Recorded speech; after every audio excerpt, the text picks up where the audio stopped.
ここにいらっしゃる来島楓さんってば、私とオカリンさんがみんなに隠れてこっそり付き合ってるんじゃないかって疑ってるんですよ。Now it was our turn to keep from shouting in surprise. 何を言い出すんだ。だってまゆりちゃんの話だと、今日吹雪ちゃんのお見舞いに行こうと言い出したのってオカリンさんなんですよね。それはまあそうだが。There was another reason, but I couldn't say that. それにさっきから吹雪ちゃんとオカリンさん愛おしそうに見つめ合ってるし。God. 愛おしそうに見つめてないから。そうじゃなくて、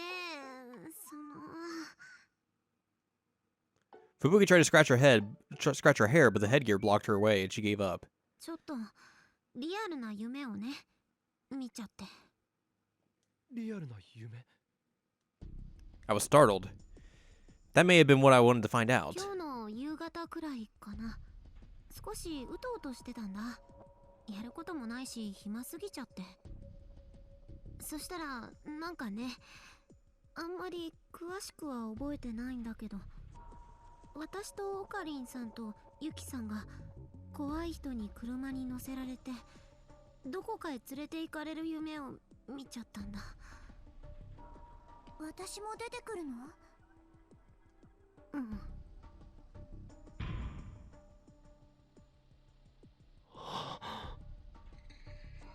It was the same.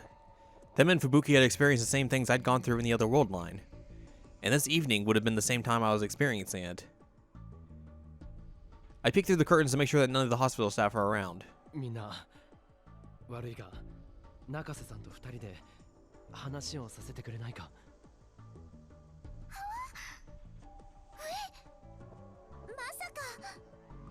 違うって。I wasn't really sure how to handle that reaction. それはマユシーたちには聞かれたくないこと？病気のことについてなんだ。わかった。Mayuri nodded and went outside the curtains. The other two looked bothered, but they followed her. 中瀬さん、君の話した夢なんだが、もしかして場所は沖縄じゃなかったか？え？そうだね。うん。多分沖縄だったと思う。車に乗ってる時にそういう看板を見た気がする。車に乗ってたのは俺と君、そしてユキさん。他に運転手と背の低い自衛隊の男。男の名前は下山。Fubuki suddenly went pale. A dream about being in a car in Okinawa could be written off as a coincidence, but knowing the exact name of the man in that shared dream was a different matter entirely. どうして？その男は君に白チュームの話をした。ロシアの大統領の話も。そして俺たちは米軍基地に連れて行かれた。そこでマユリたちと合流して俺とは別れた。Fubuki was too stunned to speak. There was no room for doubt. My suspicion turned into a certainty. Fubuki had a stronger reading Steiner than most people, and remembered the other world line as a relatively realistic dream. 夢の中でその下山って人が言ってた。オカリンさんも私と同じで別の世界の記憶を持ってるんだって。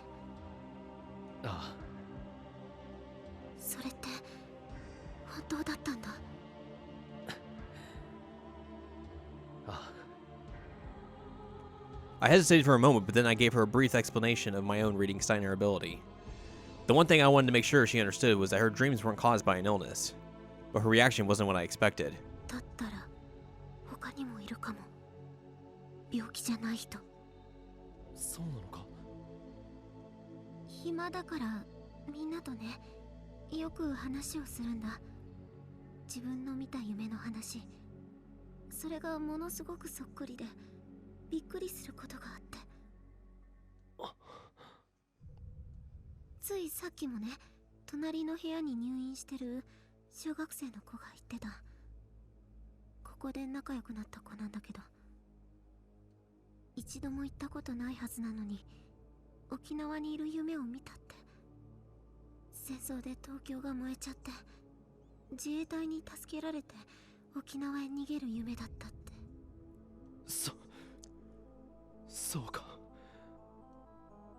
Oh no. If that was true, then it wasn't just Fubuki. There were other patients who were being kept in the hospital for no reason, who didn't have any kind of disease at お all. 医者さんに話した方がいい？いや、とてもじゃないが信じてもらえるとは思えない。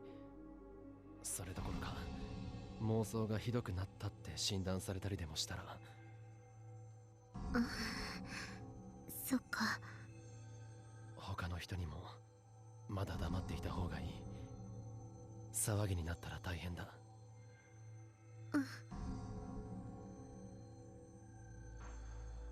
And then Yuki poked her head through the 岡 curtain. 部さん、看護師さんがこっちに来ます。面会時間おしまいですよ。 I looked at the clock. It was well past 8. パタパタしちゃってごめんね、ふぶきちゃん。今度はゆっくりできるように早めに来るね。ああ、まゆし、言っちゃやだ。でもナースさんに怒られちゃうよ。そんなの別にいいよ。今夜は私と一緒に寝て。 Fubuki was back to her usual self. She grabbed Mayuri's hand and held it tight. Kaede chuckled, not chucked herself, chuckled and forced her to let go. なるべく来てあげるから。わがまま言っちゃダメ。なるべくじゃやだよ。明日も明後日も放課後になったら来て。暇で死んじゃう。 Fubuki fluttered her arms and legs about. It was a bit too deliberate, if you ask me. Kaede patted her on the はい head. はい。それじゃあまたね。 Mayuri and Yuki went over to pat her too, and before long she looked like a little puppy in a kennel being petted. We left her behind and exited the room. I was the last to leave, and before I did, I turned around and saw Fubuki staring at us from the bed. Our eyes met, so I nodded a little. It's okay. You're not sick, so don't worry. I don't know if she understood what I meant, but she nodded back.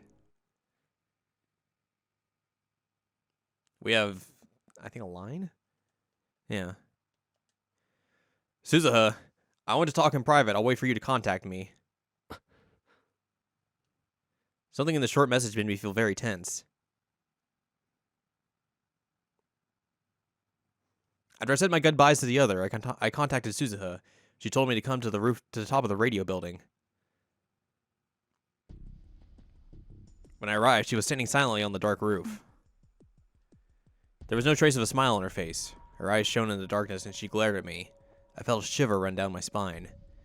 This was not the Suzuha I was used to. Maybe this was her true self. Whatever she wanted to talk to me about, I was sure I wasn't going to like it. 悪かったね、オカリンおじさん。こんなところに呼び出しちゃって。話ってなんだ。うん。私はなんていうか、話の駆け引きとか上手な情報の引き出し方とかそういうの苦手でさ。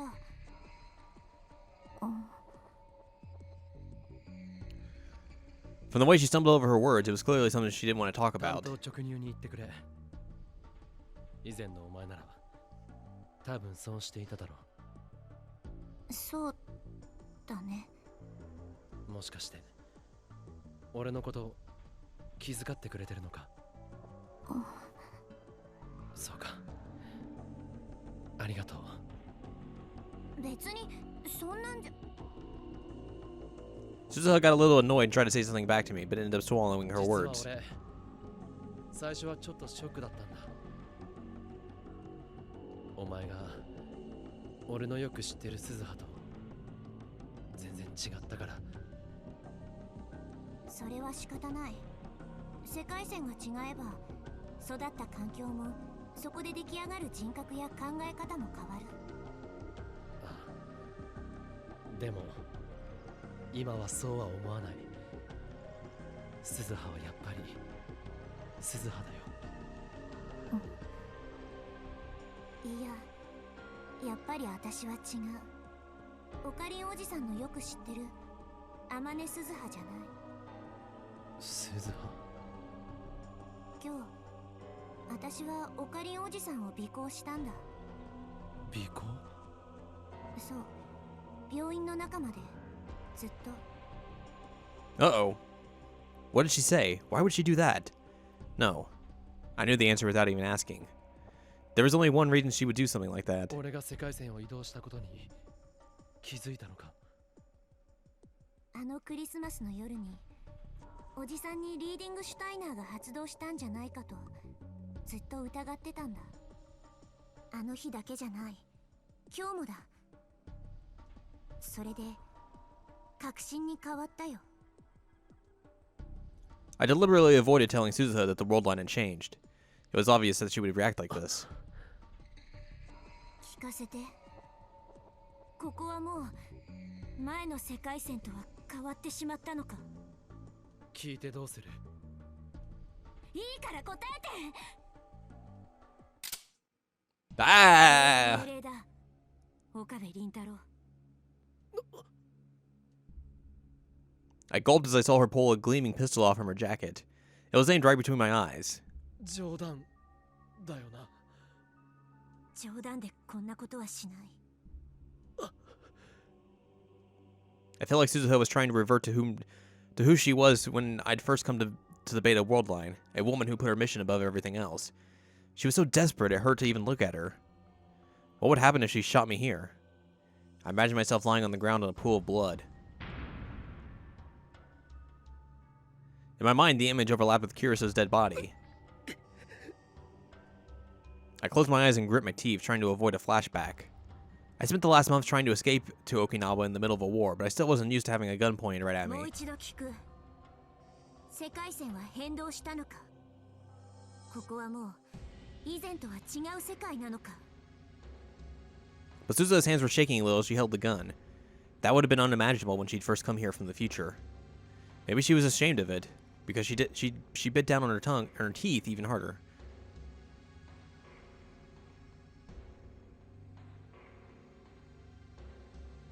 She must have bit her lip when she did so, because a single trail of blood ran down her jaw and dripped down to the ground.